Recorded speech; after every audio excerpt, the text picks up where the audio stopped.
نبی پاک علیہ الصلوۃ والسلام کی شہزادی ہیں، اپنے ہاتھوں سے گھر کا کام کرتی ہیں اور ہاتھوں میں چھالے پڑ جاتے تھے، بعض اوقات جسم پر نشان پڑ جاتے. تو مولا علی شیر خدا نے بی بی فاطمہ رضی اللہ تعالیٰ عنہ سے کہا کہ اے فاطمہ، نبی پاک کے پاس کچھ غلام اور کنیزیں آئے ہیں، اب وہاں جا کر ان کے پاس کوئی غلام ساتھ لے آئے تاکہ گھر کے کوئی کام کر لے، کوئی کنیز آ جائے. تو آپ گئیں تو کہتی ہیں نبی پاک کے ساتھ صحابہ بیٹھے تھے، تو میں نے بات نہیں کی، میں گھر آ گئی. نبی پاک علیہ الصلوۃ والسلام شام خود تشریف لے آئے، فرمایا کہ اے فاطمہ کیوں آئی تھی؟ تو کہتی میں نے عرض کی حضور گھر کے کام کاج کے لیے کوئی خادم مل جائے. تو سرکار دو عالم علیہ الصلوۃ والسلام وہ خاتون جنت جن کو فرمایا کرتے کہ میرے جگر کا ٹکڑا ہے، اس کے بارے میں پھر نبی پاک نے کیا یہ نہیں کیا کہ انہیں غلام دے دیا یا کوئی خادم دیا.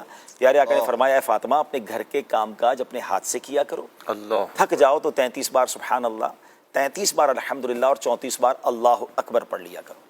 یہاں پہلے تسبیح فاطمہ کی خوبصورت بات بتا دوں، علماء فرماتے ہیں اگر کوئی تھک جائے، آج بھی کوئی ایسا بندہ ہے جو کام کاج سے تھک جاتا ہے، روزے میں تھک جاتا ہے، تسبیح فاطمہ پڑھ لیں، انشاءاللہ آپ کی تھکن جو وہ ریلیز ہو جائے گی. سبحان اللہ. مگر یہاں اسلامی بہنوں سے خاص طور پر گزارش ہے کہ جو گھر کے کام کاج نہیں کرتی. اور یہاں ایک اور پرابلم کیا ہو گیا اشفاق بھائی، طلاق کا ریشیو بڑھتا جا رہا ہے، اور اس کی ایک وجہ یہ بھی ہے کہ ہم نے اپنی بچیوں کو گھر کے کام کاج سکھانا ہی چھوڑ دیا. اب ماسیاں گھر میں ہیں، کام کرنے والیاں ہیں، تو بندہ کہتا ہے کیا ضرورت ہے میری بچی کو کام کرنے کی. لیکن جس سسرال میں اس نے جانا ہے، اگر اس کو کھانا پکانا ہی نہیں آتا، گھرستی ہی نہیں آتی، اس کو کپڑوں کے بارے میں کچھ نہیں پتا، طے کیسے کرے کچھ بھی نہیں آ رہا ہوتا، اتنا کوڑا اپنی بچی کو رکھتے ہیں کہ بعد میں نیکسٹ لائف میں اس کو مشکل ہو جاتی ہے. یہاں ماں باپ کو بھی چاہیے کہ بے شک اللہ نے آپ کو نوازا ہے، آپ کے گھر میں ملازمین کیوں نہ ہوں، آپ بچی کو گھر کے کام کاج ضرور سکھائیں، کیونکہ جو بھی خاتون گھر کے کام کاج اپنے ہاتھ سے کرتی ہے وہ دوسرے گھر کی آنکھوں کا تارا بن جاتی ہے.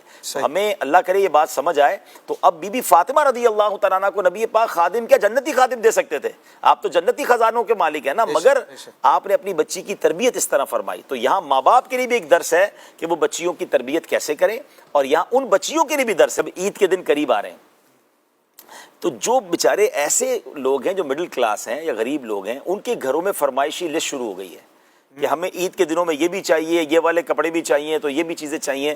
اب وہ کہتے ہیں ہمارا کھانا مشکل سے پورا ہو رہا ہے، مگر گھر کی طرف سے کچھ بھی ہو جائے ہمیں چاہیے.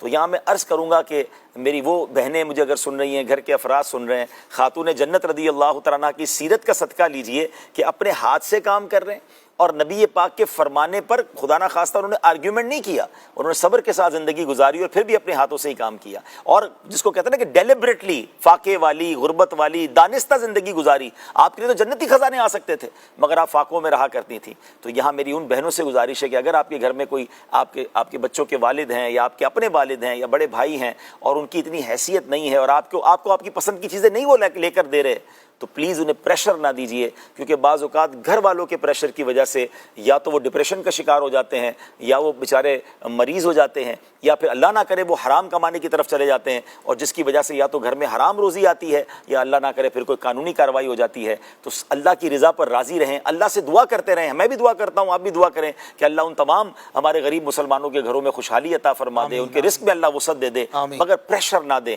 تھوڑا سا وقت اگر مشکل ہے، اللہ کی رضا پہ راضی رہیں، انشاءاللہ جلد اچھے دن آ جائیں گے.